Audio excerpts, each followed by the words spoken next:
Assalamualaikum warahmatullahi wabarakatuh. Baiklah anak-anak, kita akan meneruskan pembelajaran minggu kemarin, yaitu mengenai magnet. Hari ini Ibu akan menjelaskan mengenai elektromagnet dan gaya Lorentz. Sekarang kita lihat ya ke depan. Di sini ada yang namanya elektromagnet. Apa itu elektromagnet? Ya, sebelum kita mengenal elektromagnet ini pertama kali dilakukan percobaan oleh Ørsted ya. Nah, dia melihat seperti ini, melakukan percobaan seperti pada gambar. Kamu lihat di sini, ya, Ibu ulangi. Jadi, ini ketika arusnya diputus, ya, maka magnet tidak mengalami penyimpangan. Kemudian, ketika arus dialiri, maka si magnet ada menyimpang. Ya, sehingga kita lihat si Ørsted membuat kesimpulan bahwa di sekitar kawat berarus terdapat medan magnet, ya. Jadi di sekitar kawat berarus listrik terdapat medan magnet. Dapat dilihat dari mana? Jarum kompas yang menyimpang. Selanjutnya, ya, kita dapat menggunakan untuk arahnya kita menggunakan si kaidah tangan kanan, ya, seperti ini, seperti pada gambar kamu lihat. Untuk empat jari ini itu arah arus, sedangkan ibu jari ini menyatakan arah penyimpangan kutub utara jarum magnet. Jadi kita buatnya seperti ini ya nak ya, 90 derajat ya. 90 derajat jadi seperti ini. Sekarang kita teruskan lagi ya. Penyimpangan kutub utara di sekitar kawat berarus listrik dapat ditentukan dengan aturan tangan kanan. Jadi yang namanya aturan tangan kanan jangan kamu gunakan tangan kiri. Dia hanya berlaku pada tangan kanan karena arah jempol tangan kanan dan kiri beda nah. Jadi kalian lihat aturan tangan kanan. Kita lanjutkan ya. Medan magnet. Ya, di sekitar kawat berarus. Kita tahu yang namanya medan magnet adalah daerah yang masih memiliki sifat kemagnetan. Bagaimana dengan kawat berarus listrik? Kita lihat di sini, ini ya, kalian lihat gambar. Ini saklarnya belum dihubungkan, lalu magnetnya tetap seperti ini. Bagaimana jika saklarnya sudah dihubungkan? Lihat, magnetnya bergerak. Jadi ketika saklar dihubungkan, magnetnya bergerak. Lihat bagaimana gerakannya, arah medan magnetnya melingkar. Lihat di sini ya, ini ada tanda panahnya. Kemudian arah arusnya ke atas. Lihat dari sini, karena kita tahu arus mengalir dari dataran tinggi dari tegangan tinggi ke tegangan yang rendah. Jadi dari positif ke negatif ya. Nah, lalu bagaimana menentukan arah medan magnet di sekitar kawat lurus berarus listrik? Dapat ditentukan dengan aturan tangan kanan. Jadi kita tetap menggunakan lagi aturan tangan kanan. Ya. Bagaimana? Lihat di sini pada gambar, kalian lihat. Ini kita menggunakan aturan tangan kanan. Kalau tadi seperti ini, ya tadi 90 derajat seperti ini. Kalau untuk di sekitar kawat kita gunakan aturan genggaman. Jadi kita gunakan kata-kata genggaman tangan kanan. Ya, di mana bisa kalian lihat di sini ya. Jempol menyatakan arah arus, sedangkan keempat jari ini menyatakan arah medan magnet. Jadi kita lihat I, ini B. Jadi jempol menyatakan arah arus, sedangkan keempat jari menyatakan arah medan magnet. Ya. Ketentuannya arah arus listrik ditunjukkan oleh arah ibu jari dan arah medan magnet ditunjukkan oleh arah keempat jari. Seperti yang ibu tunjukkan tadi. Sekarang kita teruskan lagi ya. Arah medan magnet di sekitar kawat melingkar berarus. Seperti ini. Ini kawat, nah ya. Ini arus listriknya dari sini. Lalu kita lihat arus listriknya bergerak seperti ini. Ya. Nah, ini arah arus listriknya. Ya. Bagaimana kita tahu dia bergeraknya? Berarti kita lihat dari arah arus di pertama kali dimulai. Berikutnya, nah kamu lihat di sini. Ini ibaratnya kita gunakan aturan genggaman tangan kanan seperti ini. Berarti arahnya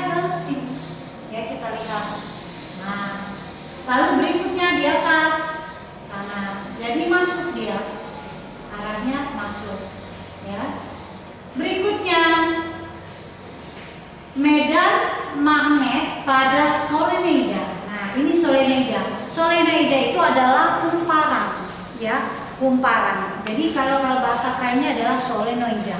Kalau yang tadi adalah toroidal. Sekarang kita lihat di sini, ini kumparan. Nah, ini arus, ini yang panjang. Kalau kalian lihat di sini ada yang panjang. Ini adalah bermuatan positif, sedangkan yang pendek, kalau ibu buatnya kaki pendek, itu adalah bermuatan negatif. Arus mengalir kata ibu tadi dari tegangan tinggi ke tegangan rendah. Jadi dari yang positif ke negatif. Jadi kita tetap gunakan aturan tangan, genggaman tangan kanan seperti ini. Jadi ini kita ibaratkan ini adalah solenoida, dia seperti ini. Ya. Jadi ini kenapa arahnya dia ke bawah. Jadi kalian lihat, ya. Jadi medan magnetnya arahnya ke bawah, sedangkan arusnya seperti ini. Berikutnya, ya, cara memperkuat kemagnetan pada elektromagnet.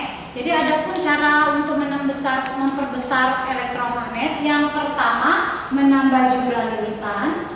Yang kedua, memperbesar kuat arus listrik. Yang ketiga, memberi inti besi. Jadi tiga tadi adalah cara untuk memperbesar elektromagnet. Kita lanjutkan. Jadi elektromagnet itu banyak sekali digunakan dalam kehidupan sehari-hari pada alat-alatnya. Pertama, elektronik. Yang pertama kita lihat apa saja? Ada yang namanya bel listrik. Jadi kalau kita pernah dengar ya, kalau sekolah itu biasanya bel listrik yang selalu kalian tunggu ya, baik pulang maupun istirahat, yaitu yang selalu bunyi tes, itu menggunakan prinsip dari elektromagnet. Yang kedua, ya ini ya, kamu bisa gambar, lihat gambarnya, ini gambar dari bel listrik. Ini cara kerjanya. Yang kedua, ya, telepon. Jadi telepon ini bukan telepon HP, tapi adalah telepon rumah, ya. Telepon rumah ini mikrofonnya, ini ada mikrofon, lalu di sini ada teleponnya. Jadi mikrofon itu yang untuk berbicara, dia mengeluarkan diafragma aluminium, ya, ada kotak karbonnya juga. Ada serbu karbon, lalu pada teleponnya atau pada untuk yang kalian letakkan di telinga itu ada namanya magnet batang yang dapat menghasilkan elektromagnet. Ya, nah jadi seperti itu. Yang kedua, jadi kalau kita berbicara maka suaranya akan terdengar di telepon yang di atasnya. Yang ketiga, ya, ada namanya relay. Apa itu relay? Ya, alat dengan arus listrik kecil dapat digunakan untuk memutus dan menghubungkan arus yang besar. Jadi seperti ini gambarnya, dia fungsinya untuk memutus dan menghubungkan arus yang besar. Ya, lihat cara kerjanya. Lalu kita teruskan ke gaya Lorentz. Ya, kita kembali ke hitungan. Ada yang namanya gaya Lorentz. Kalau Oersted tadi menyatakan bahwa di sekitar kawat berarus terdapat medan magnet. Sedangkan si Lorentz, ya, atau yang kita sebut Hans Christian Lorentz, ya, dia menyatakan sebaliknya, bahwa dia menyatakan bahwa di sekitar medan magnet terdapat arus listrik. Ya, kita lihat di sini. Sini gaya yang muncul pada kawat berarus listrik yang berada di dalam medan magnet. Ini seperti ini ya. Nah, tadi kalau pada Oersted kita menggunakan yang namanya kaidah genggaman tangan kanan, ya. Nah, sedangkan pada si gaya Lorentz juga kita menggunakan tangan kanan. Bedanya bisa kalian lihat di sini, ya. Nah, kita tahu kalau magnet itu bergerak dari utara menuju selatan, ya. Jadi dia arahnya ke atas. Kemudian F gaya Lorentz, nah itu B medan magnet, I arus listrik, F gaya Lorentz. Jadi kita gunakan aturan seperti ini, ya, ini, ya, I, B, I, B, F. Seperti ini. Jadi harus kalian lihat dari I ke B ini 90 derajat ya tangannya. Dari B ke F ini 90 derajat. Sedangkan dari F ke I juga 90 derajat. Jadi seperti kita main tembak-tembakan ya. Ini. Sedangkan untuk menghitung besar gaya Lorentz dapat kalian lihat dengan rumus ini ya.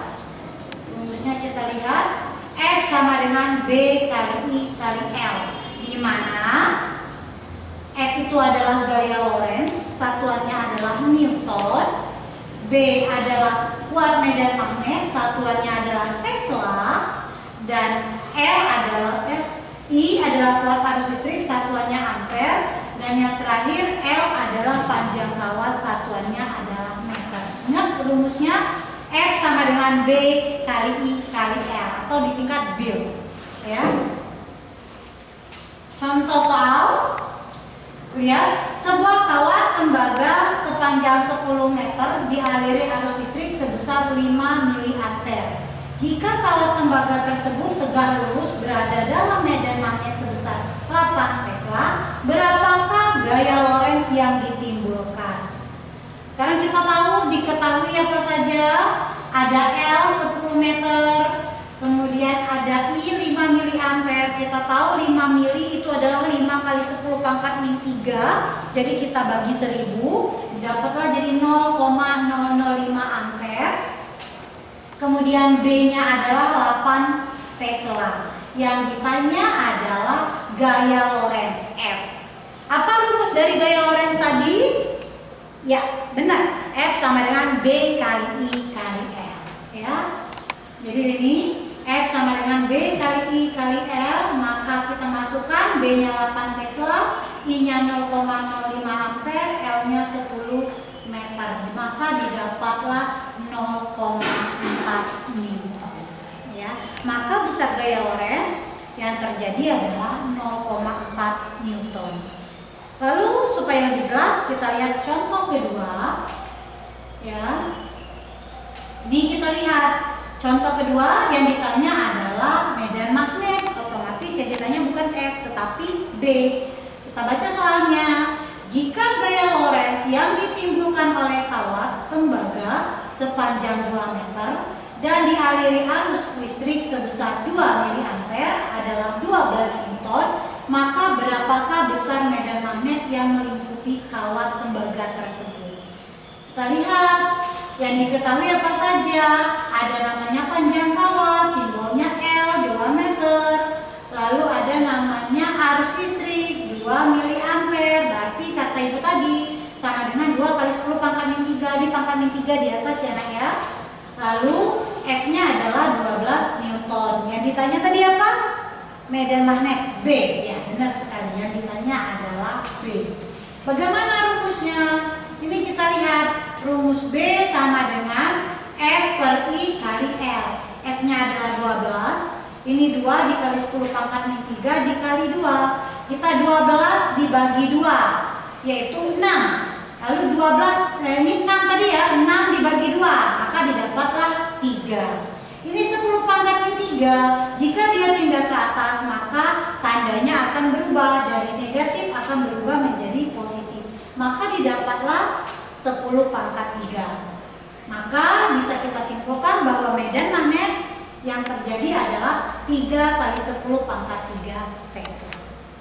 Oke anak-anak, ibu harap kalian dapat mengerti. Jika ada kesulitan, kalian dapat langsung bertanya pada ibu. Ibu akhiri, wassalamualaikum warahmatullahi wabarakatuh.